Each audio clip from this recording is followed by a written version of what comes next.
I did a thing.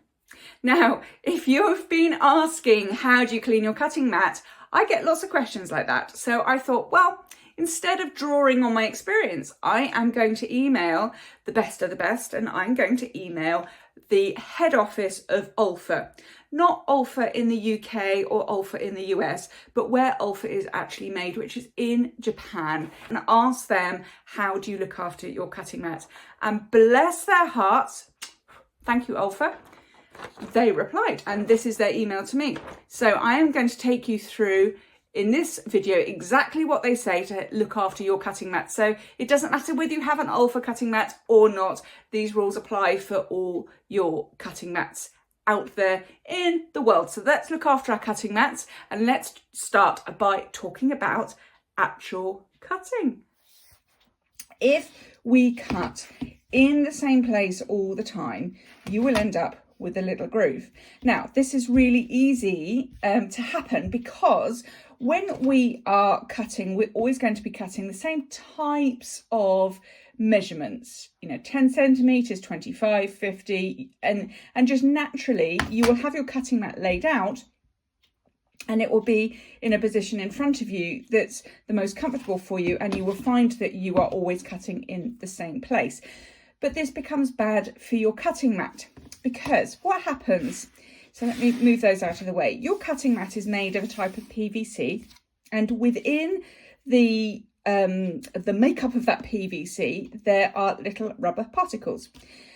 And this is what helps your mat to become self-healing. So shall I put my teeth back in? So what normally happens is that when we cut like that, those little rubber particles separate out of the way. And when we finish cutting, they come back again and your mat heals. All well and good.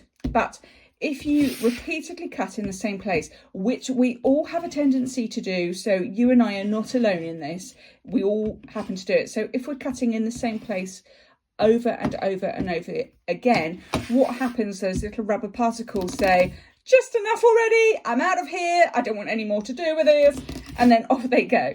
So what happens is that you end up with a groove in your cutting mat, and then after a while that groove becomes unmanageable and your rotary cutter falls into it and you can't get accurate with it. So whatever you do, make sure that you are moving into different places of your cutting mat to do your cutting, and your cutting mat will look after you for that one.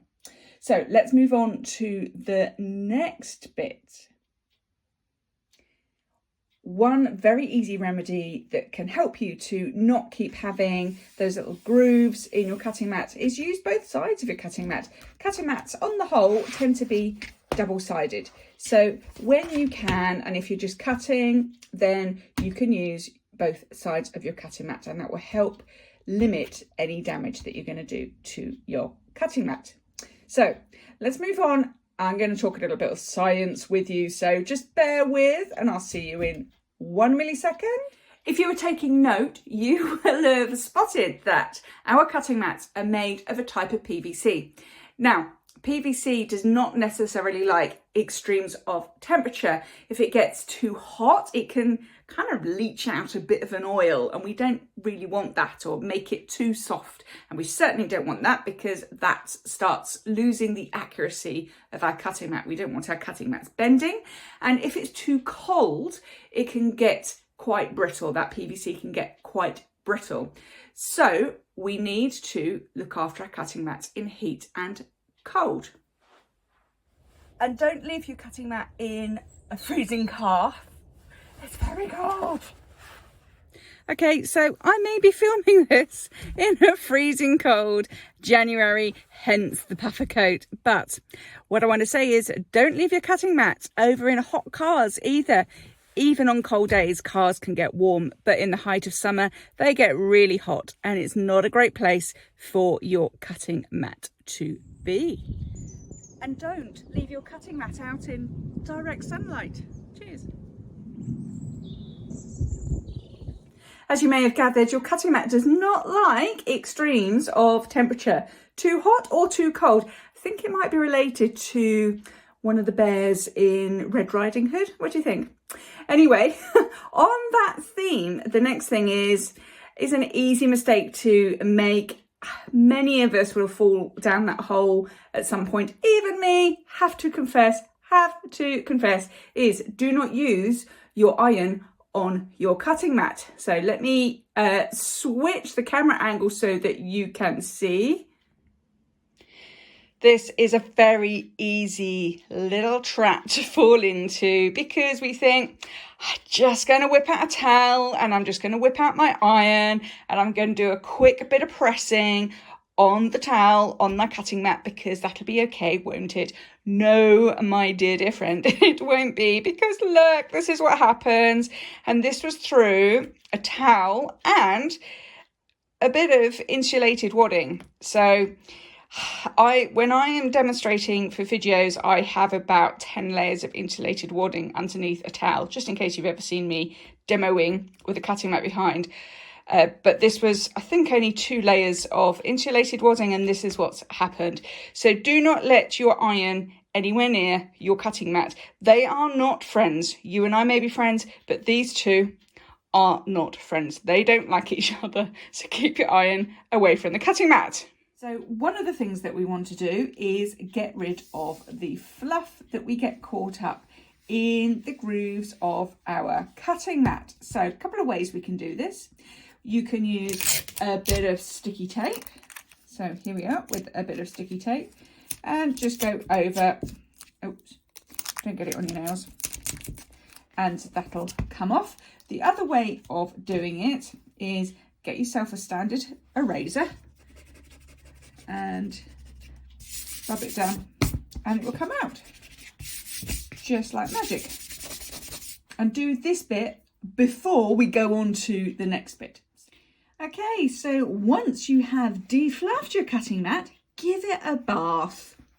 We all like a nice warm bath. You can add candles and soft music if you like, but if nothing else, just go for some warm soapy water. This is not hot, this is just a sort of lukewarm soapy water with a little bit of washing up liquid, nothing major. I've got a nice soft cloth. This is an old flannel face cloth. I'll just move this out the way so you can see. And we're just going to give this a nice wipe. Now, if you're like me and you have a cat who likes getting on cutting mats, you will find paw prints on here. So this is quite a good idea to wipe these down. So you want to give yourself just a cutting mat clean every so often. When it's looking like it needs it, I wouldn't stress this one on an absolute regular basis. Maybe every 2 or 3 months, just see how your cutting mat looks, because they do get a bit grubby, particularly if you're going to classes. And then one of the most important things that we need to do is store our cutting mats flat, always flat, because if we store them whilst they are upright, they get warped and they get out of shape. And we know what it's like when we get a bit out of shape, don't we? So we don't want that for our cutting mats. So always store them flat, whether that's on your sewing table, under your bed, under the sofa, on the floor in your spare bedroom. Either way, get your cutting mat stored flat. Hope that has all been helpful. With a little bit of looking after our cutting mats, they will look after us for a lifetime. So I will see you in the next video. Bye for now.